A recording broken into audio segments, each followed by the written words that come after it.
A single strike, a single airfield, and a warning shot that could reshape the balance of the war. In central Ukraine, flames rose into the night sky as explosions tore through a key military airfield, and the message from Moscow was unmistakable. Russia says it has struck Myrhorod airfield in the Poltava region, a crucial logistical hub for Ukraine's armed forces. According to Russian military sources and underground coordinators, the strike hit at the worst possible moment. A transport aircraft had just arrived. Its cargo, weapons for the Ukrainian military. Moments later, impact. Local residents reported multiple explosions. Thick black smoke billowed over the airfield, visible from miles away. Emergency lights flickered against the darkness as the site burned. This was not a random target. Myrhorod is no ordinary airstrip.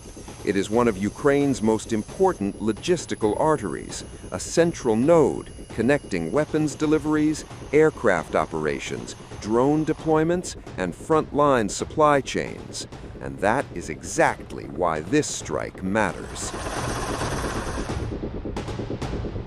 According to Sergei Lebedev, a pro-Russian underground in Mykolaiv, the airfield functions as a landing site for military transport planes, a temporary storage point for weapons and components, and a backup base for tactical aircraft and drones. In other words, it is a lifeline. Smash the airfield, and you choke the flow.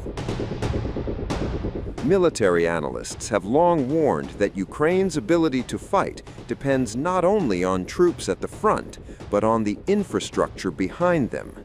Runways, depots, fuel lines, and repair hubs that keep the war machine alive. Take those out, and the front begins to starve. Russian officials say the strike was precise, part of a broader campaign targeting military infrastructure after what Moscow describes as Ukrainian attacks on civilian targets. Air, sea, and land-launched precision weapons, along with drones, are now being used to systematically hit what Russia calls the backbone of Ukraine's military-industrial complex. And Myrhorod sits squarely in that crosshairs. The implications are severe. Without functioning airfields, Ukraine faces delayed weapons deliveries, grounded aircraft, disrupted drone operations, and longer repair times. Planes have fewer places to land, cargo must be rerouted, supply chains stretch, and eventually snap. And this strike did not happen in isolation. It comes as Russian forces continue to press their advantage on multiple fronts, tightening pressure, exhausting defenses, and forcing Ukraine to fight harder just to hold ground. For Moscow, the strategy is clear. Don't just fight soldiers, dismantle the system that supports them. Airfields are among the most valuable targets in modern warfare. They are expensive to repair, impossible to hide, and essential for both defense and counteroffensives. Once damaged, they leave lasting scars. And every successful strike sends another message to Kyiv, to NATO, and to the West. Weapons shipments are not untouchable. Logistics hubs are not safe. Distance no longer guarantees protection. As President Vladimir Putin has repeatedly argued, Russia believes time is now on its side, that sustained pressure on infrastructure will slowly grind down Ukraine's ability to wage war. Each destroyed runway, each lost aircraft, each intercepted delivery, step by step. Whether this brings Moscow closer to what it calls victory remains fiercely contested. Ukraine continues to deny or downplay the impact of Russian strikes and insists it can adapt, repair, and endure. But the battlefield reality is unforgiving. Wars are not only won at the front lines.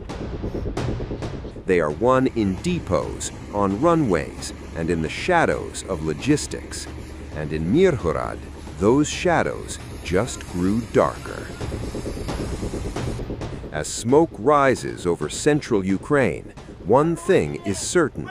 The war is entering a phase where infrastructure, not just territory, may decide the outcome. And with every strike like this, the clock keeps ticking. And yet, even as smoke rises from Myrhorod and Ukraine's military infrastructure comes under mounting pressure, Kyiv is signaling that the endgame may be taking shape. Ukrainian President Volodymyr Zelensky says high-level talks with the United States, including discussions in a possible trilateral format involving Russia, are beginning to bring clarity. Clarity on how this war could end and when. As missiles strike airfields and supply lines are tested, diplomacy is now moving in parallel with the battlefield, hinting that decisions made in closed rooms may soon prove as decisive as those made under fire. Zelensky says the talks are shedding light on a possible path forward. Ще одне була детальна розмова з нашою переговорною групою після перемовин як з американцями, так і в тристоронньому форматі з росіянами. Я вважаю, що кожна зустріч важлива. Кожна зустріч додає ясності, як і коли війна може справді закінчитись. Для України і взагалі для надійності домовленостей принципово, щоб були гарантії безпеки. Щоб Росія не повернулася в Україну з третім вторгненням. Працюємо зараз над документами, з якими хлопці повернулись. Також над графіком подальших дій, подальших зустрічей, кроків. Я хочу подякувати команді за роботу, і найближчими днями ще ми будемо з командою працювати над підготовкою до наступних форматів. Я буду інформувати і наших партнерів в Європі про те, що на столі і які є перспективи.